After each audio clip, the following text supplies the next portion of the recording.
नमस्कार। क्या कभी ये सोचा है कि हमारी ये जो 3D दुनिया है, एक पूरा का पूरा गोल ग्रह, वो एक 2D सपाट कागज पर आखिर समाता कैसे है? आज हम इसी जादू को समझने वाले हैं। हम जानेंगे कि दुनिया के नक्शे को बनाने वाले वो 3 फंडामेंटल एलिमेंट्स कौन से हैं।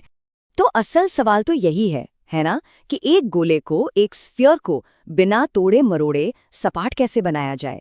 सुनने में ये एक बहुत बड़ी चुनौती लगती है, पर इसका जवाब वाकई में बड़ा दिलचस्प है। चलिए इस पहेली को सुलझाते हैं।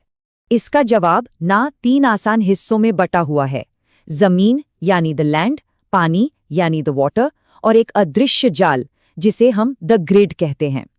अगर इन तीनों को समझ लिया तो पूरी दुनिया का नक्शा एकदम क्लियर हो जाएगा। तो चलिए शुरू करते हैं पहले डायमेंशन से, महाद्वीप यानी हमारी दुनिया के वो विशाल जमीनी हिस्से। जैसा कि हम सब जानते हैं, दुनिया में कुल 7 महाद्वीप हैं। ये वो बड़े बड़े जमीनी टुकड़े हैं जहां दुनिया के सारे देश, सारे शहर बसे हुए हैं। अब अगर हम इनके साइज की बात करें तो मामला कुछ ऐसा है। एशिया जाहिर है सबसे बड़ा है और ऑस्ट्रेलिया सबसे छोटा। अफ्रीका दूसरे नंबर पर आता है और उसके ठीक बाद नॉर्थ और साउथ अमेरिका। लेकिन जैसे ही हम आबादी पर आते हैं, खेल बदल जाता है। एशिया और अफ्रीका तो अपनी जगह पर हैं, पर ये देखिए, यूरोप जो साइज में 6ठे नंबर पर था, वो आबादी के मामले में सीधे तीसरे नंबर पर आ गया है। और अंटार्कटिका, जैसा कि हम सोच सकते हैं, बिल्कुल आखिर में है। तो इसका मतलब क्या हुआ? इसका सीधा सा मतलब ये है कि यूरोप में लोग बहुत पास पास रहते हैं, मतलब वहां की पॉपुलेशन डेंसिटी बहुत ही ज्यादा है। एक छोटे से इलाके में बहुत सारे लोग। अब जमीन की बात हो गई तो चलते हैं पानी की ओर, हमारे दूसरे डायमेंशन की तरफ। महासागर जो हमारी पृथ्वी की सतह का लगभग 71% हिस्सा कवर करते हैं। कहने को तो दुनिया में 5 बड़े महासागर हैं, पर मजे की बात यह है कि असल में ये सब एक दूसरे से जुड़े हुए हैं, एक ही बहुत बड़ा ग्लोबल ओशन बनाते हैं। साइज के मामले में पैसिफिक ओशन यानी प्रशांत महासागर अनडिस्प्यूटेड किंग है। उसके बाद आते हैं अटलांटिक और हिंद महासागर। प्रशांत महासागर इतना बड़ा है कि दुनिया के सारे महाद्वीप इसमें समा सकते हैं। पर यहाँ एक बहुत ही दिलचस्प बात है। सबसे बड़ा होने का मतलब हमेशा सबसे लंबा होना नहीं होता। अटलांटिक महासागर की तटरेखा मतलब कोस्ट लाइन दुनिया में सबसे लंबी है। अब सवाल यह है कि ऐसा क्यों?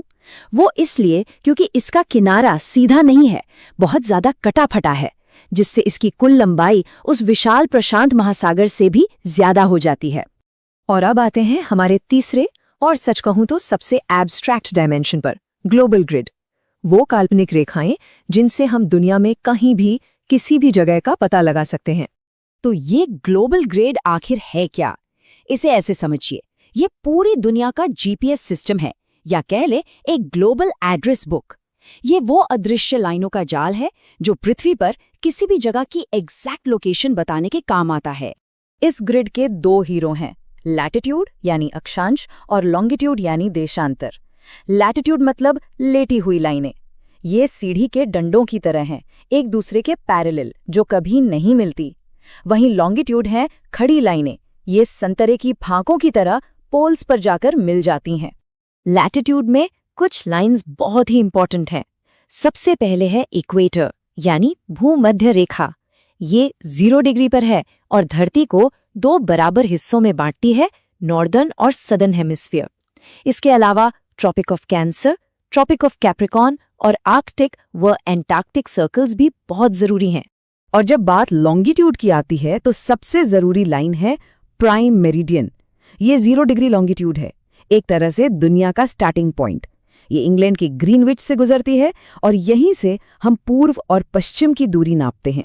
तो हमने जमीन देख ली, पानी देख लिया और ग्रिड को भी समझ लिया। अब चलिए इन सबको एक साथ रखते हैं और देखते हैं कि क्या तस्वीर बनती है। और इन तीनों को जोड़ने वाला एक बहुत ही कमाल का फैक्ट है। अफ्रीका दुनिया का अकेला, जी हाँ, अकेला ऐसा महाद्वीप है जहां से इक्वेटर, ट्रॉपिक ऑफ कैंसर और ट्रॉपिक ऑफ कैप्रिकॉर्न, ये तीनों बड़ी लैटिट्यूड लाइंस गुजरती हैं। ये जमीन और ग्रिड का एक यूनिक कनेक्शन